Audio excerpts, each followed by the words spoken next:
Western world is heavily weighted in favor of the women.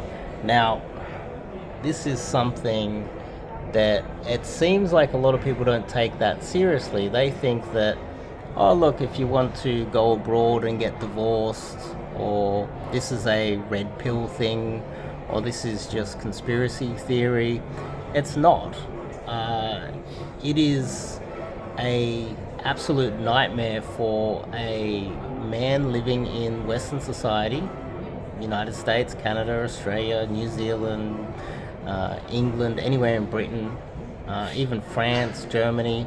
The court system, the family court, is effectively rigged, and it is discriminating against men, and it is also affecting the geopolitical survival of the West, because a lot of the best and the brightest and the wealthiest, therefore, Western men are leaving. Now, let me give you guys an example of why. And I'm not saying you shouldn't get married in the West. I'm just saying that if you were to get married in the West, you will lose. The only way you will win is if you stay with your wife forever and she is just awesome. She is a nice person that will treat you well forever and never leave you. But if she has a change of heart, she has some friends that want to manipulate her, she decides to have some sort of a mental breakdown and take it out on you, you have to suffer the consequences, and she will never be held responsible for her actions. You will be. And everything that you love, everything that you have earned will be on the line. Now, let me give you guys an example. So, my father actually he separated with his ex-wife back in 2015. And what he did, because he's not functioning that well mentally, he separated up the goods with her, and he gave her cash, he gave her assets, he gave her a contract for the contract was for an off-the-plan apartment. He gave her a whole bunch of other assets, and he continued to give her money after the separation. And he thought that that was going to be okay, that was enough. But what she did was she obviously spoke to a lawyer, and the lawyer went through the assets, and some of the assets, my father had a great deal with my grandparents that he could live in that house indefinitely and raise his family, and all he had to do was pay all the bills. He never had to pay rent, anything. My grandparents were legends in that way, where they cared about their children. Now, he took advantage of that awesome deal and he moved his family in. And what happened was, she, back in 2015, obviously decided, I'm going to see a lawyer and see what I can get. And they discovered that she couldn't take the house because it wasn't in his name, and he didn't have it because my grandmother was still alive. So she decided to wait almost 8 years.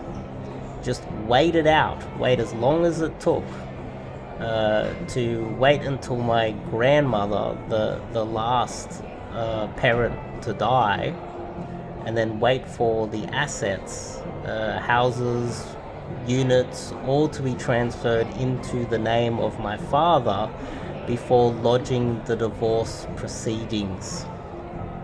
And because my father's not quite functioning too well, he drinks a little bit, he got sideblinded by this. He didn't think that that was possible, and logically you would think that it's not possible. You would think, okay, separation happened almost a decade ago, you can't lodge court proceedings now, can you? Well, you can. Now, if someone, in almost every type of law, there is a time limit before you can lodge it. But when it comes to women, it's unlimited.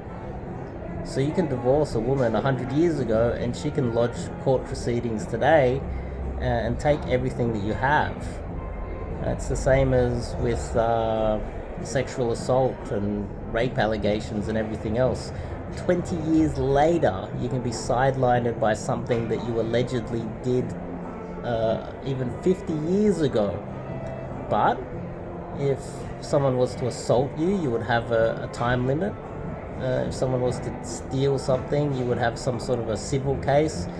There would be a time limit for you to take action.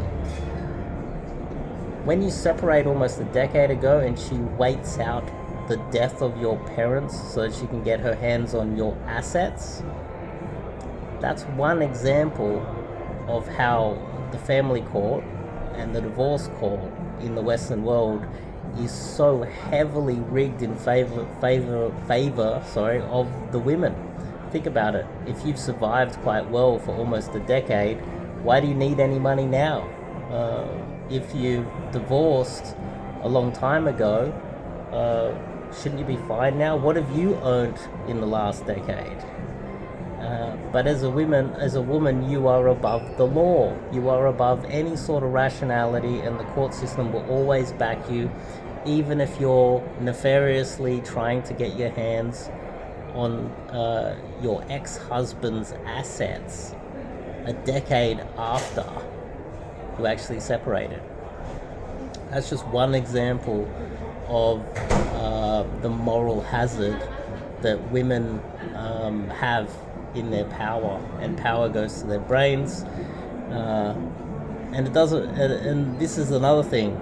She could be an immigrant from overseas and just play the court system against a white man in America or Australia or England and take everything from him.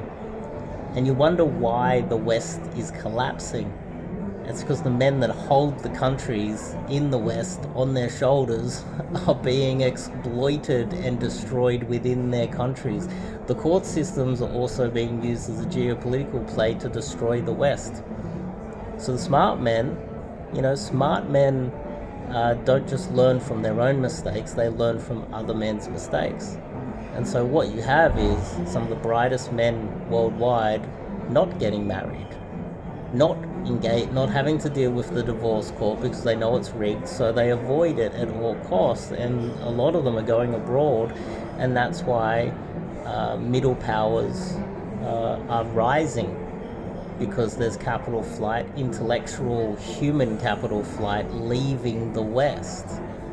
And this is what happened to Argentina. So if you're a man living in a Western society, if you're a white man, you've got nowhere to go.